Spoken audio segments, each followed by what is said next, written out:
Mondo odonji e chenro mag pur kod pith e kinde ma ywak nitie ni piny owacho oseweyo gi chien e weche mag pur. Rowere manitie kod ng'ol bende iwacho ni osebedo mabor kod chenro mag pur kod pith. Jojuma nigi ler mathoth. Jogo mantie kod ng'ol osewe chien kata osebedo kicha kod chenro mag dongruok mathoth to ahinya mago mag pur kaachiel kod pith. Kata kamano twak osebedo kadhi nyime kendo kenge mopogore opogore osebedo ka iketo mar nywandogi e wechego mag pur kaachiel kod pith. Moko kuom rawere mantie kod ng'ol osewuok oko mar chiwo ranyisi ni jogo ma ong'ol bende nitiere kod nyalo mar wechego mag pur kaachiel kod pith. Bedo ni an gi ng'ol, anyalo jiwo joma moko bende mondo timre nade odonje e wach mar pur ni mondo giyud kaka ginyalo konyore. Anyalo puro alotna to godhiambo adhi abedo godo aswekra, godhiambo auso. Koro kaka ng'at man gi tiende cha nyalo bedo, kaka ambe anyalo bedo e chiro mwausi, gitem ng'iyo gik manyalo konyowa. Rawera manyako ma jigni 33 Hailey Atieno mantie kod ng'ol osebedo ranyisi maduong' ne rawere. Bang'e do tiegruok kawuok kuom riwruogno mar Practical Action e yore mag pur kendo donjo e wechego mag pith mag gwen. Atieno osebedo jip maduong' ni rawere mathoth mantie kod ng'ol e kaunti ma Migori. Mos kana adonje Practical Action to gipuonja kaka nyalo pidho gweno.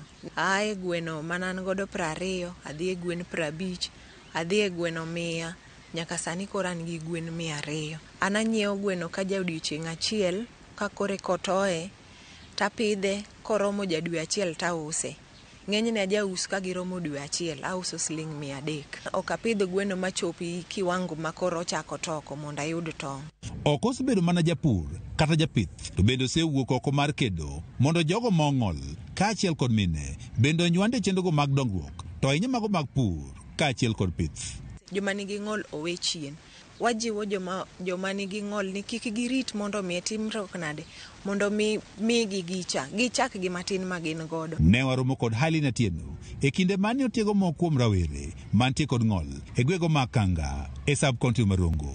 Ne adonje program through trainings mosebedo kuwa dhiye omiyo aseyudo skills kata ng'eyo mang'eny kaka pur nyalo loko ngima ng'ato mami ng'ama ni kod ng'ol bed ng'at ma ong'e society. Ka ochakre higa mar 2013 mane ochako safar mane rawere mantie kod ng'ol kod mine odonjo wechego mag pur kaachiel kod pith. Atieno osetiego maromo rawere 100 mantie kod ng'ol e wechego mag pur kaachiel kod pith. Koro the program osebedo of benefit to one, ok kata ne an kenda, nyaka ne jowa mwabedo godo e groups ka sama watimo puonjruok e yore mag pur. Ka okalo kuom grube magiloso mag rawere mantie kod ng'ol, yudo chiro kod kony moko mag kothe magipidho osebedo mayot. Gino mosemiyo jogo ma ong'ol ma osebedo katiyo machiegni kod Atieno osebedo kod chia madhi nyime kod pur kaachiel kod pith. Ok wawegi kendgi ni ka gisegolo to gimanyo chiro kendgi.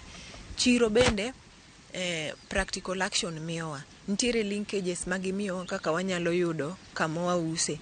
Kasani nitiere otende ma wa supply godo chiemo Migori, wa supply galote, nyanya, tong', gwen. Joma ong'ol pod ywago hinga mathoth mabende tamogi donjo chenrogo mag dongruok ma opogore opogore to ahinya mano mar pur kaachiel kod pith. Masa moro bedo gande kaka rageng' kata challenges manyalo mono watimo weche mag pur mar ohala kaka ng'ama ni kod ng'ol. Yudo ka samoro isebedo kod pur ni, isebedo kod ohandi mar pur ni, to yore mag tudruok e yor uso kaka market linkages. Ka gineno ka wanyalo to nyalo kelo gi machiegni kodwa mo ayud kaka wanyalo chopo irgi mapiyo kata mondo mi ginywandwa gi jok mamoko mondo mi wayud konyruok. George Juma, Ramogi TV, Migori.